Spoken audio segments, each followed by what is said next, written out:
तो लगभग 10,000 रुपये में हमारा ये पीसी पूरा बिल्ड हो चुका है। तो यहाँ पर आप देख सकते हैं हमारा ये पीसी बिल्कुल प्रॉपरली वर्क कर रहा है। और आप यहाँ पे देख सकते हैं इसके बायोस में हमने इसमें i7 प्रोसेसर लगाया है। हे गाइस, तो कैसे आप सब लोग? आई होप आप सब लोग अपनी लाइफ में बहुत ही ज़्यादा मस्त होंगे। तो यार पिछले काफ़ी दिनों से मुझे आप सभी के कमेंट्स मिल रहे हैं जिसमें आप सब लोग कह रहे हैं कि मैं एक सबसे सस्ता पीसी बिल्ड करूं i7 प्रोसेसर के साथ। तो आज की इस वीडियो में हम बिल्ड करने वाले हैं एक सबसे सस्ता पीसी i7 प्रोसेसर के साथ। तो इन सभी कंपोनेंट्स का यूज़ करके आज की इस वीडियो में मैं बिल्ड करूंगा एक सबसे सस्ता पीसी i7 प्रोसेसर के साथ। तो चलिए विदाउट एनी डिले हम पीसी बिल्ड करते हैं स्टार्ट। तो वीडियो का कंटिन्यू करने से पहले मैं आप सभी से रिक्वेस्ट करना चाहता हूँ, अगर आप हमारे इस चैनल पर नए हो तो चैनल को कर लो सब्सक्राइब, और सब्सक्राइब करने के बाद बेल आइकन भी दबा देना ताकि आपको हमारी वीडियोज़ का नोटिफिकेशन सबसे पहले मिल सके। तो आज के इस वीडियो में मैं इन सभी कंपोनेंट्स का यूज़ करके एक सबसे सस्ता i7 का पीसी बिल्ड करने वाला हूं। तो पीसी बिल्ड शुरू करने से पहले मैं आपको इन सभी कंपोनेंट्स के नाम बता देता हूं। तो पीसी बिल्ड करने के लिए हम इस्तेमाल करेंगे इस H61 मदरबोर्ड का। ये एक H61 मदरबोर्ड है। तो इनमें से गाइस मैंने मोस्टली कंपोनेंट्स यूज्ड परचेज़ करे हैं। तो इस H61 मदरबोर्ड को अगर आप न्यू परचेज करेंगे तो that will cost you around 3000 rupees, और अगर आप इसे सेकंड हैंड या कहे यूज्ड अगर आप परचेज करते हैं तो लगभग 1,500 से 2,000 रुपये में आपको ये मदरबोर्ड मिल जाएगा। तो इन सभी कंपोनेंट्स का परचेजिंग लिंक मैं आपको वीडियो डिस्क्रिप्शन और कमेंट सेक्शन में दे दूंगा, तो वहाँ से आप इन सभी कंपोनेंट्स को परचेज कर सकते हैं। और ये है हमारा H61 मदरबोर्ड, और पीसी बिल्ड करने के लिए हम इस्तेमाल करेंगे इस 710 ग्राफिक्स कार्ड की, और यह है हमारी DDR3 रैम 1333 मेगाहर्ट्ज़ की, और यह है हमारी 1 टेराबाइट की इंटरनल हार्ड डिस्क, और इसके अंदर है हमारा i7 प्रोसेसर। तो आप देख सकते हैं ये i7 2600 का प्रोसेसर है। ये एक OEM प्रोसेसर है, इसे मैंने नेहरू प्लेस से परचेज़ किया है, और इस प्रोसेसर को मैंने नेहरू प्लेस से परचेज़ किया है लगभग 3,000 रुपये में। तो ये है हमारा इंटेल का i7 प्रोसेसर। ये है 450 वाट का SMPS, और ये है कूलिंग फ़ैन, और ये है थर्मल पेस्ट, और ये है IO प्लेट, और ये है हमारा मॉनिटर। ये 15.4 इंचज़ का ये मॉनिटर है। इस मॉनिटर में आपको VGA और HDMI दोनों का ही सपोर्ट मिल जाता है। और इसके अंदर है हमारा कैबिनेट। तो आप देख सकते हैं काफ़ी स्लिम कैबिनेट है ये, और ये है एक VGA केबल, और ये है कीबोर्ड, और ये है माउस। तो आज की इस वीडियो में हम इन सभी कंपोनेंट्स का यूज़ करके एक सबसे सस्ता i7 का पीसी बिल्ड करने वाले हैं। तो इनमें से कुछ कंपोनेंट्स मैंने ऑनलाइन परचेज़ किया है, और कुछ कंपोनेंट्स मैंने दिल्ली के नेहरू प्लेस मार्केट से परचेज़ किया है। तो इन सभी कंपोनेंट्स का परचेजिंग लिंक मैं आपको वीडियो डिस्क्रिप्शन और साथ ही साथ कमेंट सेक्शन में दे दूंगा। तो उस लिंक की मदद से आप इन सभी कंपोनेंट्स को परचेज़ कर पाएंगे। तो चलिए गाइस विदाउट एनी डिले हम पीसी बिल्ड करते हैं शुरू। तो सबसे पहले मैं इन सभी कंपोनेंट्स को ज़रा साइड में रख लेता हूँ। तो सबसे पहला स्टेप है कि हमें इस मदरबोर्ड में इस प्रोसेसर को लगाना है। कैसे लगाना है मैं आपको दिखा देता हूँ। तो सबसे पहले हम मदरबोर्ड के कैप को करेंगे ओपन। अब यहाँ पर आप एक मार्क देख पा रहे होंगे, इस तरफ एक ट्रायंगल का मार्क दे रखा है। आई होप आप लोग देख पा रहे होंगे, इधर एक ट्रायंगल का मार्क है, एक छोटा सा ट्रायंगल का मार्क है, और इसी प्रकार से एक मार्क हमारे इस प्रोसेसर में भी दिया गया है। इधर एक मार्क दिया गया है, ट्रायंगल का एक छोटा सा मार्क है इस तरफ। तो आपको ये करना है सिंपली इन मार्क को मैच करके इस प्रोसेसर को बिठा लेना है इस मदरबोर्ड के ऊपर। तो इस प्रकार से आपको लगा लेना है इस प्रोसेसर को मदरबोर्ड में। प्रोसेसर लगाने के बाद सिंपली आप इस प्रकार से इस कैप को कर लेंगे बंद। तो आप देख सकते हैं हमने इस मदरबोर्ड में प्रोसेसर को लगा लिया है। बहुत ही ज़्यादा आसान है। अब हम इस प्रोसेसर के ऊपर लगा लेते हैं इस थर्मल पेस्ट को। तो इस थर्मल पेस्ट की मदद से टेम्परेचर काफ़ी मेंटेन रहता है इस प्रोसेसर का। तो आपको बिल्कुल थोड़ा सा थर्मल पेस्ट आपको इस प्रकार से इस प्रोसेसर के ऊपर लगा लेना है, बिल्कुल थोड़ा सा लगाना है। तो हमने इस मदरबोर्ड में लगा लिया है इस प्रोसेसर को, और प्रोसेसर के ऊपर हमने लगा लिया है इस थर्मल पेस्ट को। तो अब हम लगा लेते हैं इस मदरबोर्ड में इस CPU कूलिंग फ़ैन को। तो कैसे लगाना है मैं आपको दिखा देता हूँ। यहाँ पर इस मदरबोर्ड में आप देख सकते हैं 4 होल दिए गए हैं, इस प्रकार से 4 होल है। तो इन होल्स में आपको सिंपली इस फ़ैन को लगा लेना है। तो इस फ़ैन के चारों तरफ आप देख सकते हैं 4 पिन दी गई है इस प्रकार से। तो इन पिन को आपको इन होल्स के अंदर लगा लेना है।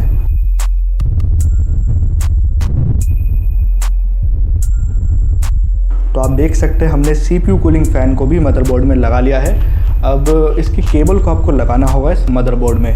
तो कहाँ लगाना है मैं आपको दिखा देता हूँ। तो इस मदरबोर्ड में यहाँ पर आप एक सॉकेट देख सकते हैं 4 पिन वाला। तो इस सॉकेट के आगे लिखा है CPU फ़ैन 1। आई होप आप देख पा रहे होंगे, यहाँ पे लिखा है CPU फ़ैन 1। तो इसी सॉकेट में लगेगी इसकी वायर। तो इस प्रकार से आपको इस CPU कूलिंग फ़ैन की केबल को आपको इस मदरबोर्ड में लगा लेना है। तो आप देख सकते हैं हमने मदरबोर्ड में प्रोसेसर लगा लिया है, प्रोसेसर के ऊपर थर्मल पेस्ट भी लगा लिया, और हमने CPU कूलिंग फ़ैन को भी लगा लिया है। तो अब हम इस मदरबोर्ड में लगा लेते हैं रैम को। तो ये मदरबोर्ड सपोर्ट करता है DDR3 रैम। तो ये 1333 मेगाहर्ट्ज़ की DDR3 रैम है। तो ये एक स्टिक 8 GB की है। और ये मदरबोर्ड गाइस, जो H61 मदरबोर्ड है, ये 16 GB तक रैम सपोर्ट करता है। तो चलिए अब हम इस मदरबोर्ड में लगा लेते हैं इस DDR3 रैम को। तो रैम आपको कैसे लगाना है मैं आपको दिखा देता हूँ। तो ये रैम जो स्टिक है ये लगेगी इधर। तो यहाँ पर आप देख सकते हैं रैम में एक कट है, ठीक है। और इसी प्रकार से एक कट जो है हमारे इस मदरबोर्ड में भी दिया गया है। तो इन कट्स को मैच करके आपको सिंपली इस रैम को इंसर्ट कर लेना है इस मदरबोर्ड में। तो जब ये रैम प्रॉपरली लग जाएगी, इसके जो लॉक है दोनों तरफ, ये लॉक अपने आप लग जाएगा और आप एक क्लिक की साउंड भी सुन पाएंगे। तो आप देख सकते हैं हमने रैम भी लगा लिया है। तो इस मदरबोर्ड में आप 2 स्टिक लगा सकते हैं। तो हम इसमें इस दूसरी स्टिक को भी लगा लेते हैं। तो गाइस, इन सभी कंपोनेंट्स का परचेजिंग लिंक मैं आपको वीडियो डिस्क्रिप्शन और साथ ही साथ कमेंट सेक्शन में भी दे दूंगा। तो उस लिंक की मदद से आप 1 क्लिक में इन सभी कंपोनेंट्स को परचेज कर पाएंगे। तो इस मदरबोर्ड में हम 8 GB की रैम ऑलरेडी लगा चुके हैं। तो अब हम इसमें लगा लेते हैं ये 4 GB की रैम। तो जैसे आपने इस रैम को लगाया सेम उसी प्रकार से आपको इस दूसरी रैम को भी लगा लेना है। तो आप देख सकते हैं दोनों लॉक लग चुके हैं अच्छे से। तो अब हमें ज़रूरत पड़ेगी हमारे कैबिनेट की। तो आप देख सकते हैं काफ़ी स्लिम है ये कैबिनेट। तो इस कैबिनेट को मैंने परचेज़ किया है लगभग 1600 रुपये में। ये कैबिनेट मुझे इस SMPS के साथ ही मिला है।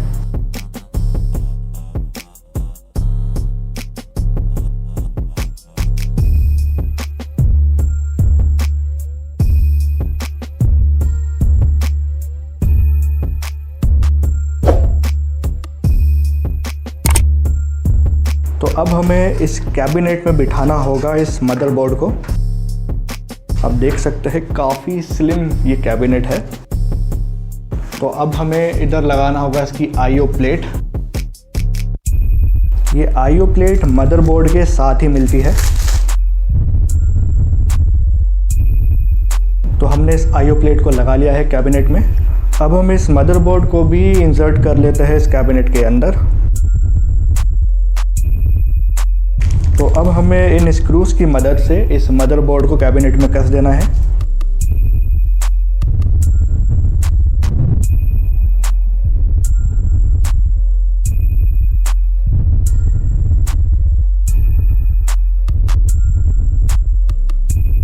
तो आप देख सकते हैं हमने इस मदरबोर्ड को कैबिनेट में बिल्कुल प्रॉपरली बढ़िया से लगा लिया है। तो अब हम इन केबल्स को लगा लेते हैं जो फ्रंट पैनल से जो निकल रही है इस कैबिनेट के। इन सभी केबल्स को अब हमें लगाना होगा इस मदरबोर्ड में। तो ये फ्रंट पैनल से आ रही है, ये आप देख सकते हैं फ्रंट पैनल से ये सभी केबल्स आ रही है। तो अब हम लगा लेते हैं इस USB केबल को। ये USB की केबल कहाँ लगेगी मैं आपको दिखा देता हूँ। तो यहाँ पर इधर दिया गया है USB का सॉकेट। सॉकेट के जस्ट नीचे लिखा भी है USB 1, ठीक है। तो इधर लगेगा हमारी ये USB की केबल। ये सभी केबल्स गाइज मैं दोबारा से बता देता हूँ, इस कैबिनेट के फ्रंट पैनल से आ रही है, ठीक है। तो अब हम इस USB की केबल को लगा लेते हैं इस मदरबोर्ड में। तो सिंपली आपको इस सॉकेट में लगा लेना है इस USB की केबल को। इस प्रकार से आप लगा लेंगे। ओके, तो आप देख सकते हैं हमने इस फ्रंट पैनल से निकल रही USB की केबल को लगा लिया है इस मदरबोर्ड में। अब हम लगा लेते हैं इस ऑडियो की केबल को भी। जी हाँ, तो ये है ऑडियो की केबल। ये केबल भी फ्रंट पैनल से आ रही है इस कैबिनेट के।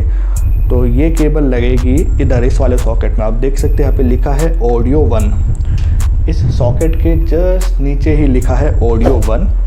तो इस सॉकेट में हम लगा लेते हैं इस ऑडियो की केबल को। ओके, तो आप देख सकते हैं हमने ये USB की केबल और ये ऑडियो केबल लगा लिया है इस मदरबोर्ड में। तो अब यहाँ पर आप देख सकते हैं इस कैबिनेट के फ्रंट पैनल से ये 5-6 केबल कुछ आ रही है। तो इन केबल्स को आपको कहाँ लगाना है मैं आपको दिखा देता हूँ। तो इन केबल्स को लगाने के लिए आपको ज़रूरत पड़ेगी इस यूज़र मैनुअल की। तो ये जो यूज़र मैनुअल है, ये यूज़र मैनुअल मदरबोर्ड के साथ ही मिलता है। तो यहाँ पर इस यूज़र मैनुअल में आप देख सकते हैं इस तरफ कि आपको केबल कैसे लगानी है। तो यहाँ पर पूरा चार्ट दे रखा है कि कौन सी केबल किधर लगेगी। सिंपली आपको इस चार्ट को फॉलो करके इन सभी केबल्स को लगा लेना है। तो सिंपली इस चार्ट को फॉलो करके आपको इन सभी केबल्स को लगा लेना है। इधर आप देख सकते हैं इस मदरबोर्ड के बिल्कुल एज में ही इधर एक सॉकेट दिया गया है। सॉकेट में 9 पिन का सॉकेट दिया गया है एकदम एज में ही मदरबोर्ड के। तो इस सॉकेट में ही लगेगी हमारी ये सभी केबल्स।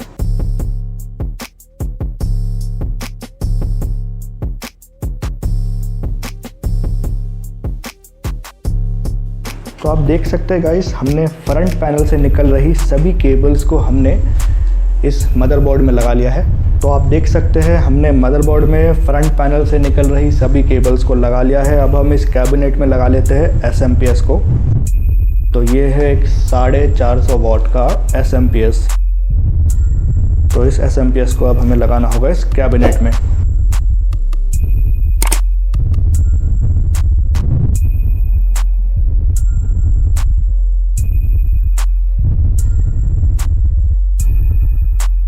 तो आपको बढ़िया से कस लेना है इस SMPS को इस कैबिनेट में। अब हम इसकी केबल को भी लगा लेते हैं। आप देख सकते हैं ये केबल जो आ रही है यहाँ से आ रही है। यहाँ पर अंदर से इस कैबिनेट के अंदर से ही यही से केबल आ रही है। और इस प्रकार से आपको इस केबल को लगा लेना है इस SMPS में। अब हम इस हार्ड डिस्क को लगा लेते हैं। ये एक 3.5 इंच की इंटरनल हार्ड डिस्क है। तो इस हार्ड डिस्क को कैबिनेट में लगाने के लिए आपको इन क्लिप्स की ज़रूरत पड़ेगी।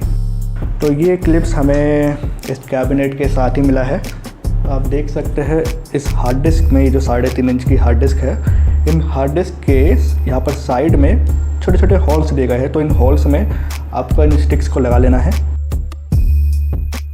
इसी प्रकार से आपको इस दूसरी स्टिक को भी लगा लेना है। तो चलिए अब हम इस हार्ड डिस्क को लगा लेते हैं इस कैबिनेट के अंदर। इधर हार्ड डिस्क का कंपार्टमेंट दिया गया है। तो आप देख सकते हैं हमने इसमें हार्ड डिस्क भी लगा लिया है। SMPS और हार्ड डिस्क हमने दोनों इस कैबिनेट में लगा लिया है। अब हम इन SMPS की केबल्स को लगा लेते हैं इस मदरबोर्ड में।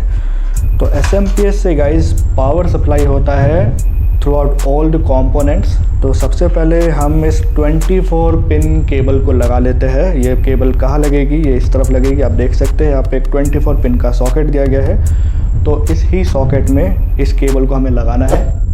थोड़ा जूम कर देता हूँ ताकि आप लोग बढ़िया से देख पाए। तो इस 24 पिन केबल को इस प्रकार से आपको इस सॉकेट में लगा लेना है। और अब हम इस 4 पिन केबल को लगा लेते हैं यहाँ पर। आप देख सकते हैं ये ATX 12 वाट का ये सॉकेट है। आपको सिंपली, कोई रॉकेट साइंस नहीं है, सिंपली आपको इस केबल को लगा लेना है। अब हमें इस हार्ड डिस्क में देना होगा पावर। तो SMPS का काम ही है गाइस कि आपके सभी कंपोनेंट्स में पावर देता है। तो अब इस SATA केबल को आपको लगाना होगा इस हार्ड डिस्क में। ओके, तो आप देख सकते हैं हमने इस SMPS से इस हार्ड डिस्क में भी पावर दे दिया है और इस मदरबोर्ड में भी पावर दे दिया है। और अब हम इस मदरबोर्ड को इस हार्ड डिस्क के साथ कर लेते हैं कनेक्ट। ठीक है, अभी तो हमने सब कंपोनेंट्स में पावर दिया है SMPS से। अब हम इस मदरबोर्ड को भी इस हार्ड डिस्क के साथ कर लेते हैं कनेक्ट। तो इन दोनों को आपस में कनेक्ट करने के लिए हमें ज़रूरत पड़ेगी इस SATA केबल की। ये SATA केबल भी हमें मदरबोर्ड के साथ ही मिली है। तो सिंपली आपको इस SATA केबल को लगा लेना है इस वाले सॉकेट में।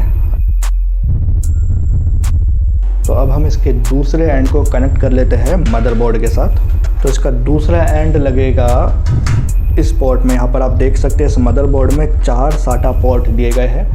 मैं थोड़ा जूम करके आपको दिखा देता हूँ। तो यहाँ पर आप देख सकते हैं 4 SATA पोर्ट दिए गए हैं। तो इनमें से किसी भी पोर्ट में आप इस SATA केबल को लगा सकते हैं। इसके दूसरे एंड को लगा लेते हैं इस सॉकेट में। ओके, तो आप देख सकते हैं हमारा PC लगभग बिल्ड हो चुका है। तो आप देख सकते हैं हमने SMPS से मदरबोर्ड में पावर दे दिया है और SMPS से हमने इस हार्ड डिस्क में भी पावर दे दिया है और हमने इस हार्ड डिस्क को इस मदरबोर्ड के साथ भी कनेक्ट कर लिया है। अब हम इसमें लगा लेते हैं हमारे इस 710 ग्राफिक्स कार्ड को। तो ये ग्राफिक्स कार्ड लगेगा इस मदरबोर्ड के PCI स्लॉट में। ये PCI स्लॉट कहाँ पर है मैं आपको दिखा देता हूँ। तो यहाँ पर आप देख सकते हैं ये है इस मदरबोर्ड का PCIe स्लॉट। तो इस स्लॉट में आपको लगाना होगा इस ग्राफिक्स कार्ड को।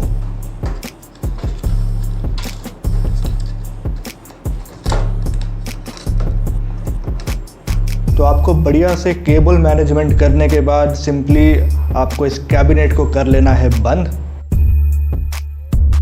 तो आप देख सकते हैं हमारा ये सबसे सस्ता PC जिसमें हमने लगाया है इंटेल का i7 प्रोसेसर, वो पूरा बिल्ड हो चुका है। तो चलिए अब हम इस CPU को सबसे पहले हम कनेक्ट करते हैं मॉनिटर के साथ और उसके बाद हम देखेंगे क्या ये CPU प्रॉपरली वर्क कर रहा है या नहीं। तो गाइस मैं आपको दोबारा से बता देता हूँ, अगर आप भी इन सभी कंपोनेंट्स को परचेज़ करना चाहते हैं तो मैं वीडियो डिस्क्रिप्शन और साथ ही साथ कमेंट सेक्शन में इन सभी कंपोनेंट्स का परचेजिंग लिंक मैं शेयर कर दूंगा। तो उस लिंक की मदद से आप 1 क्लिक में इन सभी कंपोनेंट्स को परचेज करके अपना खुद का एक PC बिल्ड कर पाएंगे। तो इस प्रकार से हम इस VGA केबल को लगा लेते हैं इस मॉनिटर में। तो इस VGA केबल की एक एंड लगेगी इस मॉनिटर में और दूसरा एंड लगेगा इसका इस CPU में। तो यहाँ पर आप देख सकते हैं हमारा PC बिल्कुल रेडी हो चुका है। हमने इस मॉनिटर और इस CPU में दोनों में ही पावर दे दिया है और दोनों को ही हमने साथ में कनेक्ट कर लिया है with the help of VGA cable. तो चलिए अब हम इस कीबोर्ड और इस माउस को भी लगा लेते हैं हमारे इस PC के साथ। तो चलिए अब हम इस CPU को करते हैं ऑन। तो आप देख सकते हैं हमारा ये PC ऑन हो चुका है। तो यहाँ पर आप देख सकते हैं हमारा ये PC बिल्कुल प्रॉपरली वर्क कर रहा है। अभी हमने इस PC में विंडोज़ को इंस्टॉल नहीं किया है। यहाँ पर मैं आपको इसका बायोस दिखा देता हूँ। तो यहाँ पर आप देख सकते हैं हमारा ये PC बिल्कुल प्रॉपरली वर्क कर रहा है। इस PC में हमने i7 का प्रोसेसर लगाया है। आप यहाँ पे देख सकते हैं इस प्रोसेसर की क्लॉक स्पीड है 3.4 गीगाहर्ट्ज़।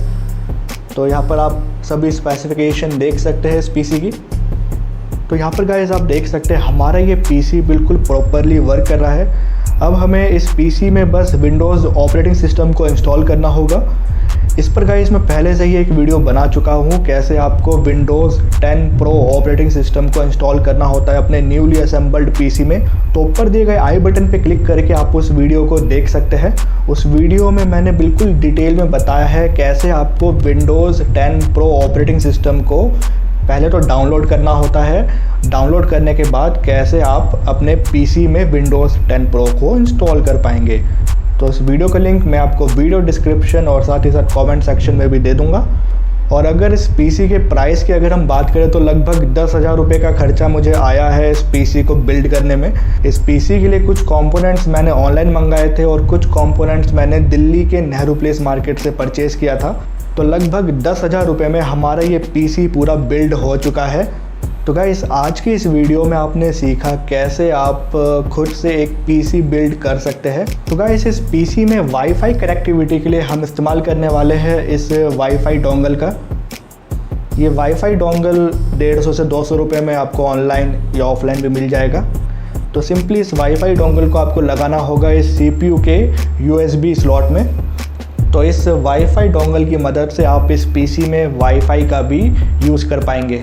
तो गाइस आज के इस वीडियो में आपने सीखा कैसे आप खुद से घर पर एक पीसी बिल्ड कर सकते हैं। तो अगर आज की वीडियो आपको थोड़ी सी भी पसंद आई हो और अगर आज की वीडियो आपके लिए थोड़ी सी भी हेल्पफुल रही हो, प्लीज़ आज की इस वीडियो को करना लाइक और ज़्यादा से ज़्यादा लोगों तक आज की इस वीडियो को करना शेयर। और अगर आप हमारे इस चैनल पर नए हो तो हमारे इस चैनल को कर लो सब्सक्राइब, क्योंकि हम आपके लिए डेली ऐसी लेटेस्ट और इंटरेस्टिंग वीडियोस लेकर आते हैं। हमारे चैनल को सब्सक्राइब करने के बाद आप बेल आइकन भी जरूर दबा देना ताकि आपको हमारी वीडियोस का नोटिफिकेशन सबसे पहले मिल सके। तो मिलते हैं गाइस बहुत जल्द एक और नई वीडियो के साथ, तब तक के लिए नमस्कार। ऐसे दोस्तों आई होप आज की वीडियो आप सभी के लिए जरूर हेल्पफुल होगी और अगर आपको ये वीडियो अच्छी लगी तो प्लीज आप इस वीडियो को लाइक और अपने सभी दोस्तों को शेयर जरूर कीजिएगा। दोस्तों अगर आपके कोई भी सुझाव है इस वीडियो के रिगार्डिंग तो आप इस वीडियो के नीचे देखे कमेंट सेक्शन में अपने वैल्यूएबल कमेंट्स जरूर कीजिएगा। और दोस्तों अगर आपने हमारे YouTube चैनल को अभी तक अगर सब्सक्राइब नहीं किया तो आप अभी कभी हमारे YouTube चैनल को सब्सक्राइब कर लीजिए। हमारे YouTube चैनल को सब्सक्राइब करने के लिए आपको इस वीडियो के नीचे देखे लाल कलर के सब्सक्राइब का बटन को अभी कभी दबा देना है और आप सब्सक्राइब करने के बाद आप बेल आइकन को भी जरूर दबा दीजिएगा ताकि सबसे पहले आप हमारी वीडियो देख सकें। तो दोस्तों नमस्कार।